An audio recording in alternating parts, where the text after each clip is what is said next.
माननीय मंत्री महोदय यांच्या शुभ हस्ते ध्वजारोहण या ठिकाणी होत आहे।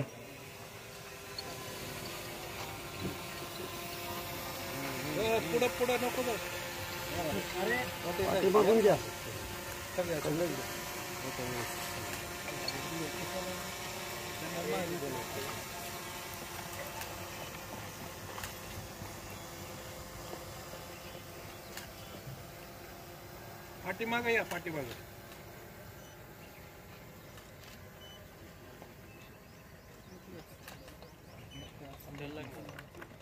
भैया, पाठीमागे या, पाठीमागे राज्य दोट पर सलामी देगी, राज्य स्लॉट सलामी।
पोलीस निरीक्षक श्री पठाण, पोलीस मुख्यालय धाराशिव हे रिपोर्टिंग साठी मंचाकडे येत आहेत।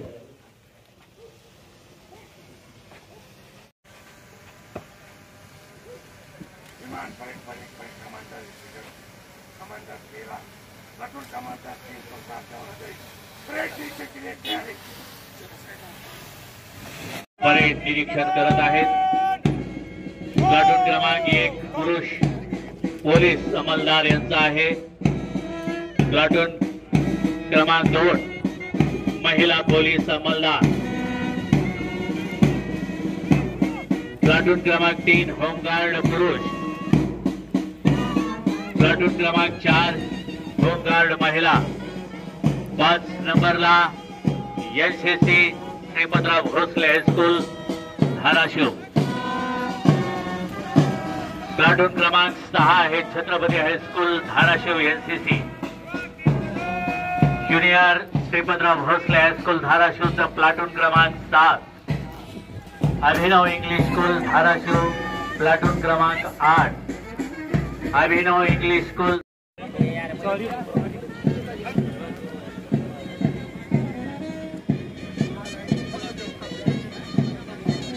मंचाच्या समोर येत असणार हे पहिलं प्लाटून आहे पुरुष पोलीस अंमलदार यांचं।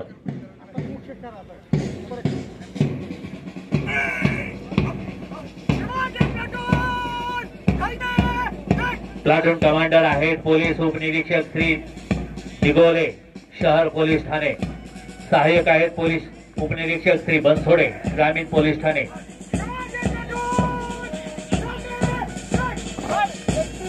यानंतरचा मंचाच्या समोर येत असणारं प्लाटून आहे महिला पोलीस अंमलदार यांचं हे प्लाटून। प्लाटून कमांडर पोलीस उपनिरीक्षक श्री जगताप ढोके पोलीस ठाणे आणि सुपर नंबरी आहेत पोलीस उपनिरीक्षक श्री हनोळे तुळजापूर पोलीस ठाणे।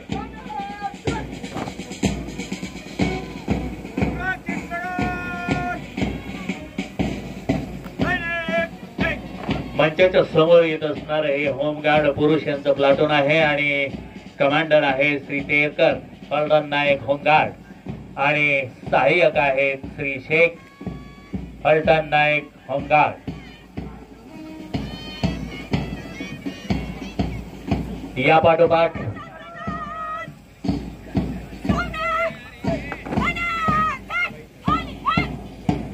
प्लाटून क्रमांक 4 होमगार्ड महिला यांचं प्लाटून मंचाच्या समोर आलेला आहे आणि श्रीमती गंगावणे हे कमांडर आहेत आणि सहाय्यक आहे श्रीमती बागवान.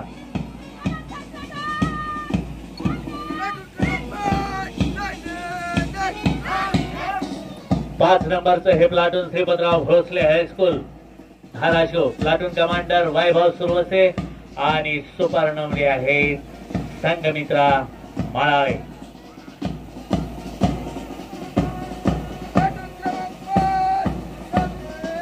या पाठोपाठ मंचाच्या समोर येणारं प्लाटून जे आहे ते 6 नंबर छत्रपती हायस्कूल धाराशिव एनसीसीचं हे platoon. Platoon commander Shreyas Suryavanshi आणि सुपर नंबरी आहे संस्कार हिंगळे.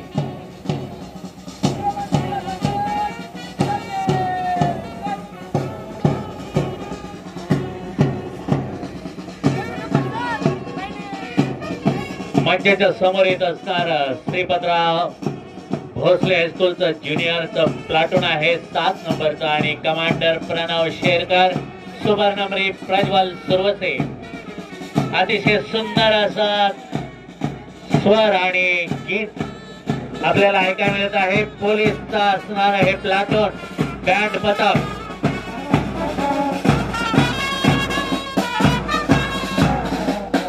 राष्ट्रगीत आणि देशभक्तीपर गीत अत्यंत सुंदर असं पोलीसच्या या पथकानं वाजवलेलं आहे. यानंतर हे मंचाच्या समोरचं अभिनव इंग्लिश स्कूलचं प्लाटून क्रमांक 8 आहे आणि कमांडर अथर्व गरड आणि सहाय्यक सदाशिव शेरखाने. या पाठोपाठ येत असणारं प्लाटून आहे अभिनव इंग्लिश स्कूल धाराशिव. मुलीचं हे प्लाटून क्रमांक 9. Platoon commander Shruti Chavan, super नंबरी दिया चव्हाण. 10 नंबरचं प्लाटून मंचाच्या समोर येत आहे श्री श्री रविशंकर हायस्कूल धाराशिव मुलांचं हे प्लाटून क्रमांक 10. भारताचा 76वा प्रजासत्ताक दिन आजच्या या मुख्य समारंभाला उपस्थित स्वातंत्र्य सैनिक, लोकप्रतिनिधी, ज्येष्ठ नागरिक, अधिकारी, कर्मचारी, पत्रकार बांधव, विद्यार्थी आणि उपस्थित सर्व बंधू भगिनींना प्रजासत्ताक दिनाच्या मी मनापासून खूप खूप शुभेच्छा देतो. स्वातंत्र्यानंतर भारतरत्न डॉक्टर बाबासाहेब आंबेडकर यांच्या अध्यक्षतेखाली घटना समितीची स्थापना करण्यात आली. डॉक्टर बाबासाहेब आंबेडकरांनी देशाला एक आदर्श राज्यघटना दिली. 26 जानेवारी 1950 रोजी स्वीकारलेल्या राज्यघटनेत करोडो देशवासियांच्या आकांक्षाचे प्रतिबिंब आहे. या राज्यघटनेमुळे भारत देश सार्वभौम व लोकशाही प्रजासत्ताक गणराज्य बनला. जगातील सर्वश्रेष्ठ राज्यघटना म्हणून आपल्या देशाच्या राज्यघटनेकडे पाहिले जाते. राज्यघटनेतील मार्गदर्शक तत्वानुसार देशाची बांधिलकी, स्वातंत्र्य, समता, बंधुभाव आणि सर्वांसाठी समान न्याय या तत्वांशी असून आपण लोककल्याणकारी राज्याची संकल्पना मान्य केलेली आहे.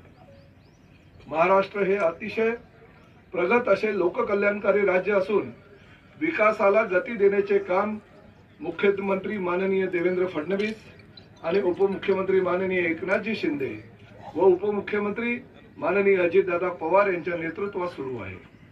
लोकहिताचे विविध निर्णय घेऊन लोककल्याणकारी योजना राबवित आहे. फुले शाहू आंबेडकर यांच्या पुरोगामी विचारांचा वारसा जपत आमच्या सरकारने महिलांना केंद्रस्थानी ठेवून विकासाची वाटचाल गतिमान केली आहे. महिलांचे सामाजिक आणि आर्थिक स्थान उंचावणाऱ्या मुख्यमंत्री माझी लाडकी बहीण योजनेमुळे महिलांचा आत्मसन्मान वाढण्यास मदत झाली आहे. महिलांच्या आर्थिक स्वातंत्र्यासाठी तसेच त्यांच्या आरोग्यात सुधारणा करण्यासोबतच कुटुंबातील त्यांची भूमिका मजबूत व निर्णायक करण्यासाठी राज्य शासनाने मुख्यमंत्री माझी लाडकी बहीण ही महत्वाकांक्षी योजना सुरू केली आहे. 1500 रुपये प्रति महिना याप्रमाणे आतापर्यंत 3 टप्प्यांमध्ये लाभ देण्यात आला आहे. जिल्ह्यातील 4,03,600 महिला या योजनेचा लाभ घेत आहेत. जिल्ह्यातील गरजू रुग्णांना आर्थिक सहाय्य करण्यासाठी जिल्हाधिकारी कार्यालयात मुख्यमंत्री सहायता कक्ष सुरू करण्यात येत आहे. त्यामुळे मुख्यमंत्री वैद्यकीय सहायता निधीच्या माध्यमातून गंभीर आजारावरील उपचारांसाठी गरजू नागरिकांना आवश्यक आर्थिक मदत सुलभतेने मिळणार आहे। माननीय मुख्यमंत्री यांच्या मार्गदर्शनाखाली 100 दिवसाचा 7 कलमी कार्यक्रम जिल्ह्यामध्ये आपण राबवित आहोत। यामध्ये नागरिकांना शासकीय कार्यालयांमध्ये सुसज्ज प्रतीक्षा कक्ष, शुद्ध पाणी व आरोग्यपूर्ण स्वच्छतागृह असतील याची खबरदारी घेण्यात येत आहे। तसेच नागरिकांच्या तक्रारीचे निवारण आणि शासकीय अधिकाऱ्यांच्या क्षेत्रीय भेटीद्वारे शासकीय सेवेत गुणवत्तापूर्ण सुधारणा आणणे अपेक्षित आहे। लोकाभिमुख वेबसाईट, संकेतस्थळ असणे, कार्यालयीन स्वच्छता व टापटीपपणा असणे, नागरिकांचे जीवन सुकर व्हावे म्हणून प्रत्येक विभागाकडून 2 महत्त्वाकांक्षी प्रकल्प उपक्रम सुरू केला आहे। यासाठी 10 कोटी निधीची तरतूद करण्यात येत आहे। बहुतांश युवा वर्गाला व्यवसाय व नोकरी संबंधित अनुभवाचा अभाव असल्याने त्यांना शिक्षणानंतर प्रत्यक्ष कामात प्रशिक्षण देऊन त्यांची नोकरी मिळण्याची क्षमता वाढवण्यासाठी मुख्यमंत्री युवा कार्य प्रशिक्षण योजना राज्य सरकारने सुरू केली आहे। जिल्ह्यातील 226 शासकीय व 161 खासगी अशा एकूण 387 आस्थापनांमध्ये 4895 प्रशिक्षणार्थी प्रशिक्षण घेत आहेत। केंद्र सरकारच्या नीती आयोगाने धाराशिव जिल्ह्याचे मागासलेपण ओळखून जिल्ह्याचा समावेश आकांक्षित जिल्हा कार्यक्रमात केला आहे। त्यामध्ये देशातील 22 राज्यातील 112 जिल्ह्यांची आकांक्षित जिल्हा म्हणून निवड केली आहे।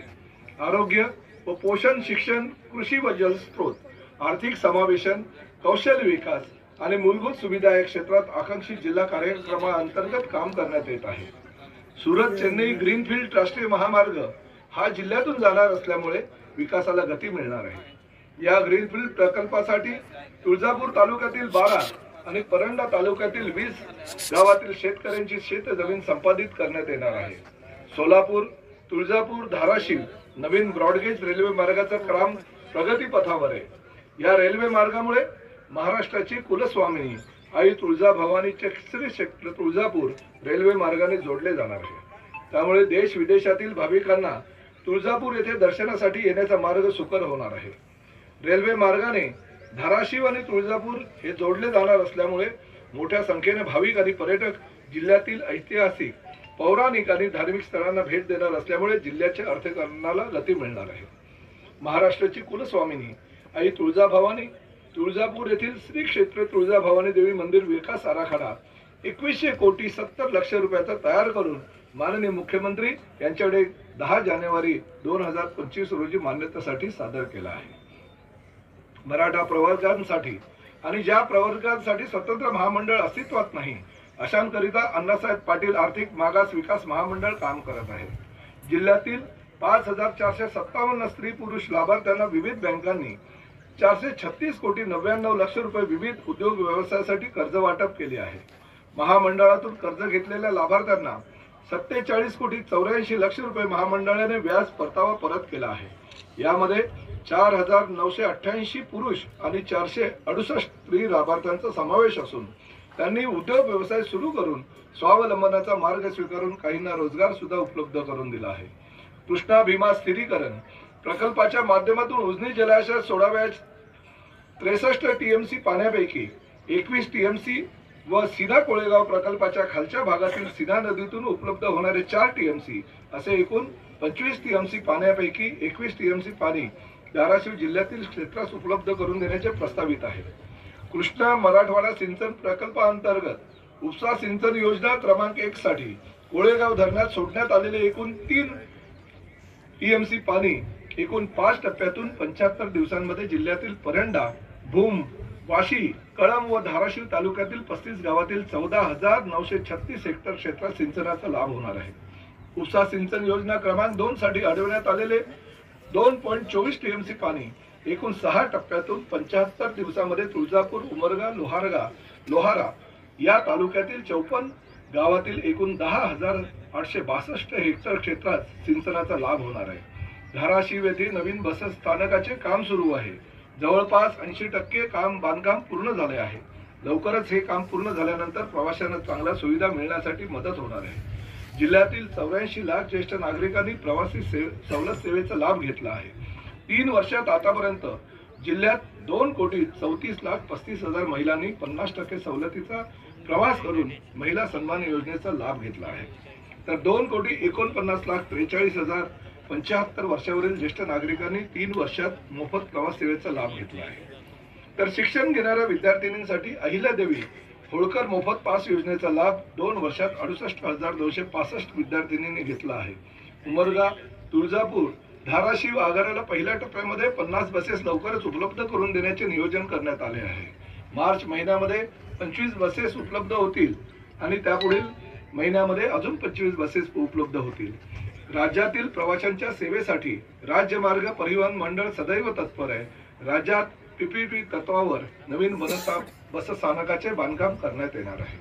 जिल्ह्यात सप्टेंबर 2024 मध्ये अतिवृष्टीने बाधित झालेल्या शेत पिकांच्या नुकसानीसाठी एकूण 1,80,786 बाधित शेतकऱ्यांपैकी 1,25,460 शेतकऱ्यांना 159 कोटी 25 लाख रुपये निधी सुधारित संगणकीय प्रणालीद्वारे वितरित करण्यात आला आहे. उर्वरित शेतकऱ्यांना थेट खात्यांवर लाभ देणे सुरू आहे. मागील वर्षभरातील यशस्वी प्रयत्नामुळे गाव तिथे स्मशानभूमी या मोहिमेअंतर्गत जिल्ह्यातील प्रत्येक गावामध्ये दहनभूमी किंवा दफनभूमी यासाठी जागा उपलब्ध करून देण्यात येत आहे. तसेच तृतीयपंथीयांसाठी स्वतंत्रपणे दहनभूमीची सुविधा आळणी येथे प्रस्तावित आहे. ग्रामीण भागातील जमिनीचे फेरफार हा महत्त्वाचा विषय असतो. फेरफार होण्याच्या गतीमध्ये धाराशिव जिल्हा हा राज्यात अग्रेसर आहे. विवादग्रस्त फेरफार निर्गत करण्याची सरासरी कालावधी 60 दिवस आहे, तर विवादग्रस्त नसलेले फेरफार हे केवळ 20 दिवसात निर्गत होतात. आपले सरकार आणि प्रधानमंत्री तक्रार निवारण पोर्टल मधील तक्रारी या जलद गतीने प्रशासनामार्फत निकाली काढल्या जात आहे. त्याचबरोबर समाधान या नावाने ऍप्लिकेशन जिल्हा स्तरावर सुरू आहे.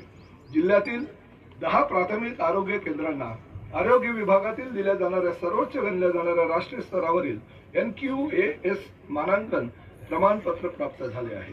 आरोग्य संस्थांमधील बाह्य अंतर्गत स्वच्छता, जैववैद्यकीय कचरा व्यवस्थापन, परिसर स्वच्छता व जंतू संसर्ग संनियंत्रणासाठी कायाकल्प कार्यक्रम राबवण्यात येत आहे. सन 2023-24 मध्ये जिल्ह्यातील 24 प्राथमिक आरोग्य केंद्र, 88 आयुष्यमान आरोग्य मंदिर उपकेंद्र, 1 नागरी प्राथमिक आरोग्य केंद्र, 1 स्त्री रुग्णालय, 4 उपजिल्हा रुग्णालय व 6 ग्रामीण रुग्णालय या आरोग्य संस्थांना 70% अधिक गुण मिळाल्याने हा संस्थांचा सन्मानित करण्यात आले. अल्पमुदत पीक कर्जाची नियमितपणे कर्ज परतफेड करणाऱ्या शेतकऱ्यांना 50,000 रुपयांपर्यंत प्रोत्साहनपर लाभ देण्यासाठी महात्मा ज्योतिराव फुले शेतकरी कर्जमुक्ती योजना राबविण्यात येत आहे. या योजनेअंतर्गत जिल्ह्यातील 84,739 शेतकऱ्यांना 130 कोटी 77 लाख रुपयाचा लाभ देण्यात आला आहे. 739 शेतकऱ्यांना 130 कोटी 77 लाख रुपयाचा लाभ देण्यात आला आहे. शेतकऱ्यांना अधिक समृद्ध सशक्त बनवण्यासाठी ॲग्रीस्टॅग योजनेची अंमलबजावणी सुरू झाली आहे. या योजनेअंतर्गत शेतकऱ्यांना ओळख क्रमांक दिला जाणार आहे. त्यामुळे शेतकऱ्यांना प्रधानमंत्री किसान सन्मान निधीचा लाभ, अचूक हवामान अंदाज, मृदा आरोग्य तपशील आणि योग्य पीक सल्ला आणि योग्य विमा योजनेचा लाभ तसेच डिजिटल पीक कर्ज मिळणे सोपे होणार आहे. नागरी सुविधा केंद्राच्या माध्यमातून शेतकरी ओळख क्रमांक मोफत तयार करून मिळणार आहे. शेतकऱ्यांना अत्यंत फायद्याचा हा प्रकल्प होणार असून केंद्र आणि राज्य शासनाच्या सर्व योजनांचा लाभ घेण्यासाठी शेतकरी ओळख क्रमांक महत्त्वपूर्ण राहणार आहे. तरी जिल्ह्यातील सर्व शेतकऱ्यांनी ॲग्रीस्टॅग योजनेत सहभागी व्हावे असे आवाहन या प्रसंगी मी जिल्ह्यातील सर्व शेतकरी बांधवांना करतो. जिल्ह्याचे मागासलेपण दूर करण्यासाठी केंद्र आणि राज्य सरकारच्या माध्यमातून सुरू असलेल्या विविध योजनांची प्रभावी अंमलबजावणी करण्यासाठी मी कटिबद्ध आहे. नागरिकांनी शुद्ध हवा, स्वच्छ पाणी, मुलांना दर्जेदार शिक्षण, आरोग्याच्या सुविधा आणि बेरोजगारांच्या हातांना काम उपलब्ध करून देण्यासाठी आपला प्रयत्न राहणार आहे. जिल्ह्यातील नागरिकांचे जीवनमान उंचावावे यासाठी चांगल्या सोयी सुविधा उपलब्ध करून देण्यावर माझा भर राहणार आहे. उपस्थितांना पुन्हा एकदा भारतीय प्रजासत्ताक दिनाच्या मनपूर्वक शुभेच्छा. जय हिंद, जय महाराष्ट्र.